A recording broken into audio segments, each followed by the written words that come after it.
అది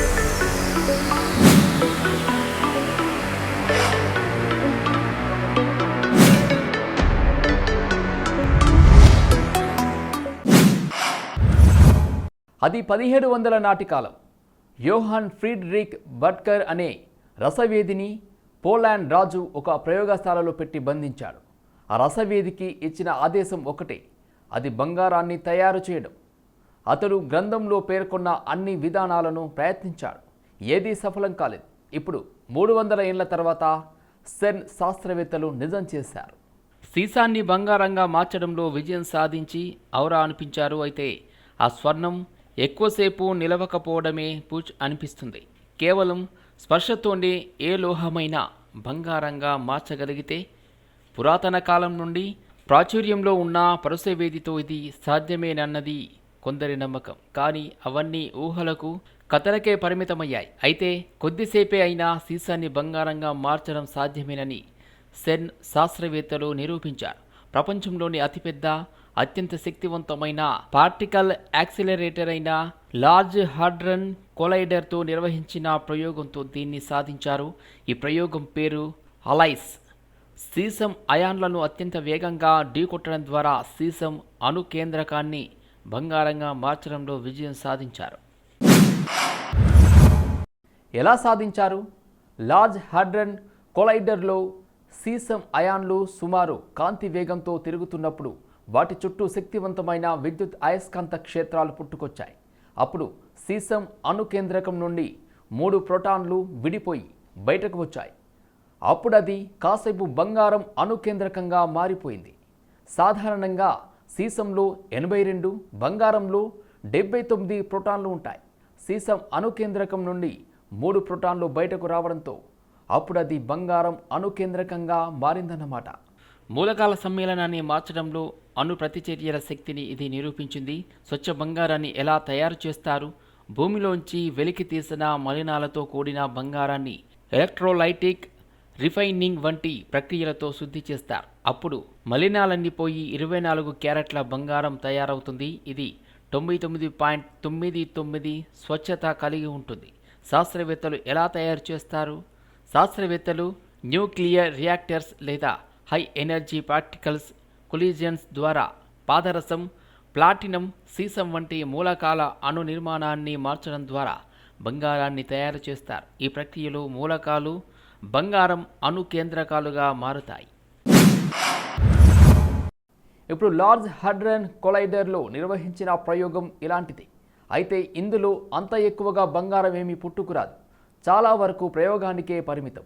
ఆచరణీయం కాకపోయినా బంగారం ఉత్పత్తికి ఈ ప్రయోగం ఆచరణీయం కాకపోయినప్పటికీ బలమైన విద్యుదయస్కాంత క్షేత్రంతో ఢీకొనడం వల్ల అణు కేంద్రకం విడిపోవటాన్ని అర్థం చేసుకోవడంలో విలువైన సమాచారాన్ని అందించింది. పార్టికల్ యాక్సిలరేటర్లతో రేణువుల పుంజం శక్తిని కోల్పోవడం లేదా జత చేసుకోవడాన్ని మరింతగా అవగతం చేసుకోవడానికి వీలు కల్పించింది. అణు స్థిరత్వం పరిమితులను అన్వేషించడానికి ఇది తోడ్పడింది. విస్ఫోటనం అనంతరం నక్షత్రం కుప్పకూలడం వంటి తీవ్ర ఖగోళ వాతావరణంలో పదార్థం ఆకారం మార్పులను అవగాహన చేసుకోవడానికి ఉపయోగపడగలదు. పురాతన తత్వవేత్తలకు అంతు చిక్కిన రహస్యాలకు ఆధునిక శాస్త్ర పరిజ్ఞానం ఎలా పరిష్కారం చూపగలదో ఈ ప్రయోగం నిరూపించింది. అప్పట్లో బట్కర్ బంగారాన్ని తయారు చేయలేకపోవచ్చు, కానీ ఆ విఫల ప్రయత్నం యూరోపియన్ పింగాణీ ఆవిష్కరణకు దారితీసింది. కొద్ది క్షణాల సేపే నిలిచిన శతాబ్దాల తర్వాత అతడి స్వప్నం సాకారమైంది. అది ఇంద్రజాలంతో కాదు, బౌద్ధిక శాస్త్రవేత్తల ద్వారా. ఇది మున్ముందు దేనికి దారితీస్తుందో ఇప్పుడప్పుడే తెలియదు. దాదాపు 860 కోట్ల బంగారం అణుకేంద్రకాలు 0 డిగ్రీ క్యాలరీల మీటర్ల సాయంతో సీసం బంగారంగా మారే ప్రక్రియను గుర్తించారు, లెక్కించారు. పాదరసం వంటి మూలకాల మాదిరిగా బంగారం అణుకేంద్రకం అంత ఎక్కువగా ఏర్పడలేదు. కానీ సెకండ్కు సుమారు 89,000 బంగారం అణుకేంద్రకాలను సృష్టించడంలో పరిశోధకులు విజయం సాధించారు. అయితే ఇవి కొన్ని మైక్రోసెకండ్ల పాటే మనగలిగాయి, ఆ తర్వాత క్షీణించాయి, ఇతర రూపాల్లోకి మారాయి.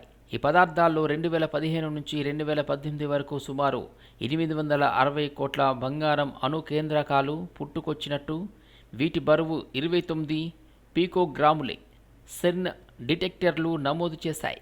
అయితే అనంతరం ప్రయోగాన్ని వీటి సంఖ్య రెట్టింపు కావడం గమనార్హం. బంగారం ఎలా తయారవుతుంది? నక్షత్రాలు పేలిపోవడం, అయస్కాంత జ్వాలల వంటి ఖగోళ ప్రక్రియల ద్వారా బంగారం పుట్టుకొస్తుంది. అత్యంత తీవ్రమైన వేడి పీడనం మూలంగా ఇలాంటి భారలోహాలు ఏర్పడతాయి. మన భూమిలో హైడ్రోథర్మల్ ప్రక్రియల ద్వారా బంగారం ఏర్పడుతుంది. ఖనిజాలతో నిండిన వేడి ద్రవాలు రాళ్ల మధ్య మార్గాల్లో పేరుకుపోయి గట్టిపడి బంగారంగా మారుతాయి. అంతరిక్షంలోనే విద్యుత్ తయారు చేస్తే అది నేరుగా అక్కడి నుండి భూమికి సరఫరా అయితే ఇదేదో కాల్పనిక కథలా అనిపించినప్పటికీ జపాన్ ఇలాంటి ప్రయత్నానికే సిద్ధమైంది. సౌరశక్తితో అంతరిక్షంలో విద్యుత్ తయారు చేయాలని సంకల్పించింది. వినూత్నంగా ఆలోచించగలిగితే సాధ్యం కానిదంటూ ఏముంటుంది? జపాన్ శాస్త్రవేత్తల అంతరిక్ష విద్యుత్ తయారీ విధానమే దీనికి చక్కటి నిదర్శనం. అక్కడి నుంచి తీగలను వేయడం సాధ్యం కాదు కదా? ఇదేగా మీ సందేహం? సూక్ష్మ తరంగాల రూపంలో సరఫరా చేయగలిగితే తీగలతో పనేముంది? ఈ ప్రయోగంలో అత్యంత ఆసక్తికరమైన అంశం ఇదే. మామూలు సౌర ఫలకాలు శక్తిని విద్యుత్ రూపంలోకి మారుస్తాయి, దాన్ని తీగల ద్వారా సరఫరా చేస్తాయి. కానీ ఇది అంతరిక్షం నుండి సాధ్యం కాదు. అక్కడి నుండి తీగలు వేయడం అసాధ్యం. ఇక్కడే జపాన్ శాస్త్రవేత్తలు వినూత్నంగా ఆలోచించారు. ఇది వంట పాత్రలను శుభ్రం చేసే పరికరం. గంటసేపు పని చేయడానికి సరిపోతుంది. కానీ ఈ పద్ధతి పనిచేసినట్టు రుజువైతే మాత్రం పెద్ద ఎత్తున అంతరిక్షంలో విద్యుత్తును తయారు చేయడానికి మార్గం సుగమమవుతుంది. నిజానికి ఆకాశంలో సూర్యశక్తి సాయంతో విద్యుత్ తయారు చేయాలనే ప్రయత్నం ఇదే తొలిసారి కాదు. అమెరికా నావల్ రీసెర్చ్ లాబొరేటరీ 2020లో X-378 ఆర్బిటాల్ టెస్ట్ వెహికల్ను ప్రయోగించింది. ఇది సౌరశక్తిని విజయవంతంగా మైక్రోవేవ్ శక్తిగా మార్చింది. మీరు శాస్త్రవేత్తలు కానక్కర్లేదు, అంతరిక్ష సంస్థలతో పనిచేసిన అనుభవం అక్కర్లేదు. అయినా అమెరికా అంతరిక్ష సంస్థ నాసా నిర్వహిస్తున్న లూనార్ రీసైకిల్ ఛాలెంజ్లో సుమారు 26 కోట్ల బహుమతిని దక్కించుకోవచ్చు. అవును, అంతరిక్షంలో వ్యోమగాముల మలం, మూత్రం, వాంతి వంటి మానవ వ్యర్థాల పునరుపయోగ సమస్యలకు పరిష్కారం చూపితే చాలు. ఇందుకోసం నాసా ప్రజల సహాయం కోరుతుంది. విజయం సాధించిన ప్రతిపాదనను మున్ముందు అంతరిక్ష ప్రయోగాల్లో వాడుకుంటారు. సుస్థిరమైన అంతరిక్ష ప్రయోగాలకు నాసా కట్టుబడి ఉంది. భవిష్యత్తులో మనుషులను అంతరిక్షంలోకి పంపేందుకు సిద్ధమవుతున్న తరుణంలో ఘన వ్యర్థాలతో పాటు వివిధ రకాల వ్యర్థాలను తగ్గించుకునే పద్ధతులను పరిగణలోనికి తీసుకోవాల్సిన అవసరం ఉంది. ప్రపంచవ్యాప్తంగా వ్యక్తులు, బృందాలు దీన్ని స్వీకరించవచ్చు. పాల్గొనడం ఉచితమే. ఒక ట్రాక్లో కఠిన వాతావరణంలో పనిచేయగల పూర్తి స్థాయి రిసోర్స్ రికవరీ వ్యవస్థ, డిజిటల్ నమూనాలు డిజైన్ చేయాల్సి ఉంటుంది. ఇది వాటి టెక్నాలజీ ప్రోగ్రామ్. చూస్తూనే ఉండండి సిటీ విజన్.